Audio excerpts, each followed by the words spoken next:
In today's video, we're going to show you step by step how we decorated our Christmas tree candy cane style using Deco Mesh. It's going to be gorgeous. And if you've never been here before, my name is Marlene. Welcome to my home and garden channel. So these are some of the items that we used over here. You can see some white ones there. And I like that they have this kind of iridescent look with them. And these are basically going to be our fillers. We also have some snowflakes right here. And I always like using those. A little texture, and over here we have some little crystal like bells, and these are all shatterproof because I like to keep it safe. And we have some red ones there as well. And over here you can see a large one right there. It's about 8 inches, box of 84, but I'm going to take out the silver ones. I'm just going to be using red and white. And then over here we also are going to be using a 2-inch velvet ribbon. I've been using this in different displays throughout the house. It's going to tie in very well. And the star of the show would be your Deco Mesh, which you can see is kind of a candy cane style. And I got this at half price at Old Time Pottery a few days after Christmas last year. So over here, my husband is putting the tree together. We're doing that assembly. We took it out of the box. And of course, you also want to make sure whenever we're doing it, we make sure that we're safe, keeping it standing properly, tightening the screws. And then we just go ahead and have everything fall in place. And he is pretty much better at doing this than me. So I just say, okay, I'll watch you do it. And that'll be your part of the process. And then I'll come in, with the decorating part. So he's going in and straightening them out for us here, making sure that everything lines up properly. And this tree is 2 years old. We're thinking maybe next year we may actually get a fresh tree, like a real Christmas tree. But we'll see how it goes. We'll play it by ear. But I do keep my trees for quite a few years.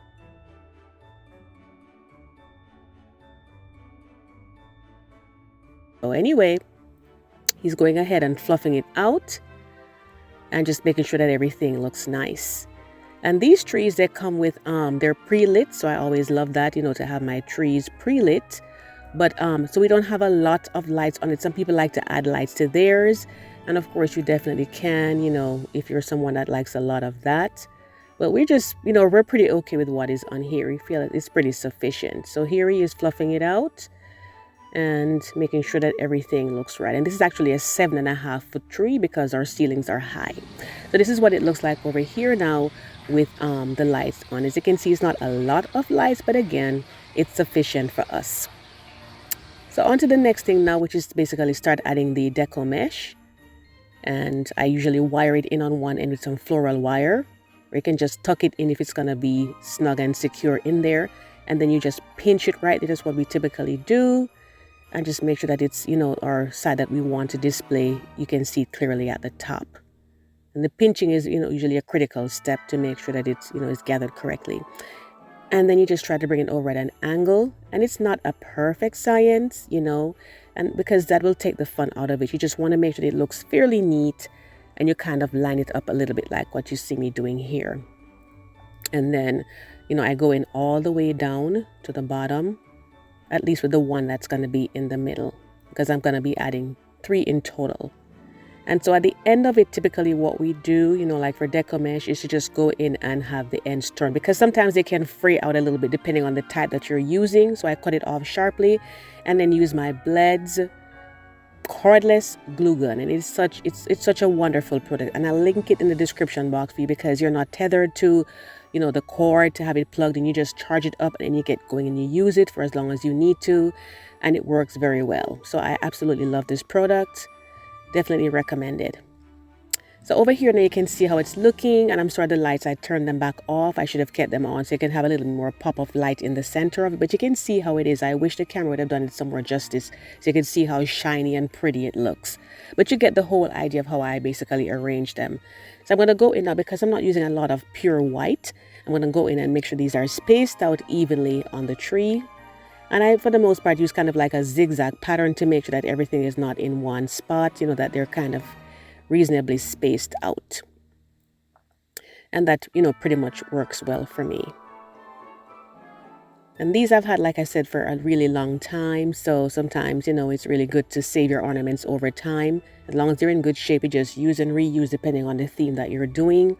And I find that works very well for me. Plus, it helps to save you money. So, it's definitely a win-win situation. Now, we're doing candy cane themes throughout our house this year. So if you wanted to see how we decorated the porch, and did it like this right here, you can go ahead and check out this video at the end, and it's going to show you step by step on exactly how we did that. So over here now I'm going to add in some of the larger ones, because one thing when you do, you know, your artificial trees, there tends to be like gaps in there sometimes, especially if they're not the more expensive ones. So you kind of have to fill them in with a larger ornament. So some people add theirs after I add mine, you know, close to the beginning to fill in all the holes. So I kind of have an idea where what I'm working with. And then sometimes too, you'll switch them up, because for these, I had switched these back out a little bit further towards the end of the video. And you'll see how it looks, because I thought that those, you know, the polka dot ones are a little too close together.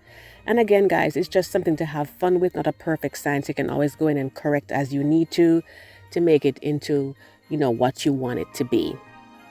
So I'm just going in and making sure I fill it in. And they always say try to put the smaller ones at the top and have some of the larger ones closer towards the bottom, since the tree is wider that way. So, you know, definitely a point to consider there. So you can see how it is filling in so far. And you can leave me a comment if you ever have used Deco Mesh to decorate any of your trees before. This is definitely a first for me.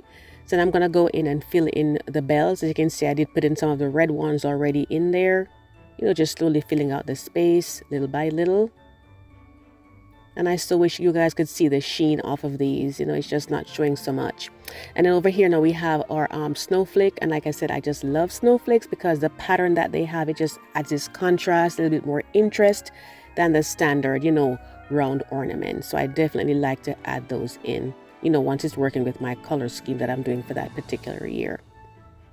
And these are actually from, you know, when I got these, they used to have like 8 per pack. Now it's gone down to 6 if you can find them. So like I say, you know, carry your ornaments so that you have them to use for many years. Next is going to be the ribbon. And you could put this on before the ornaments if you like, or after. I put mine in after.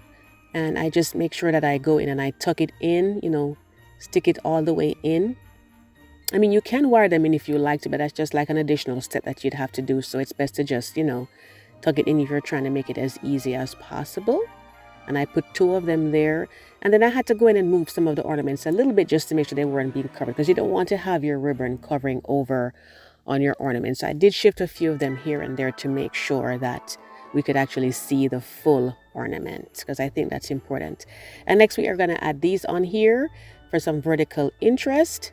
And I like the pop of color because, you know, the ribbon is a little bit overpowering. So you want something that has a strong color that's going to jump. And that's what I did with these. I thought they were really nice. You know, I could have added a few more onto it, or perhaps even some snow, you know, some icicle lights for more vertical interest, because it's really good to have, you know, vertical along with all the other things that are going on. And just to say that, you know, this is a gardening channel, but I absolutely love Christmas. I'm a Christmas baby, and so you'll definitely see those. But if you love gardening, be sure to hit the subscribe button, because those will be coming up in the next week or 2. So over here now, you can see my tree topper. We used the ribbon to form it. My husband and I did it. We just made 2 fluffy bows and tied them on together and just curled it, kind of like a, you know, like a drop curl. Just curled it, and then it stayed. And now it's time for the reveal, guys, of our candy cane tree. Tell me what you think. So here it is with all of the lights and the ornaments, the snowflakes. You can see how it's looking here.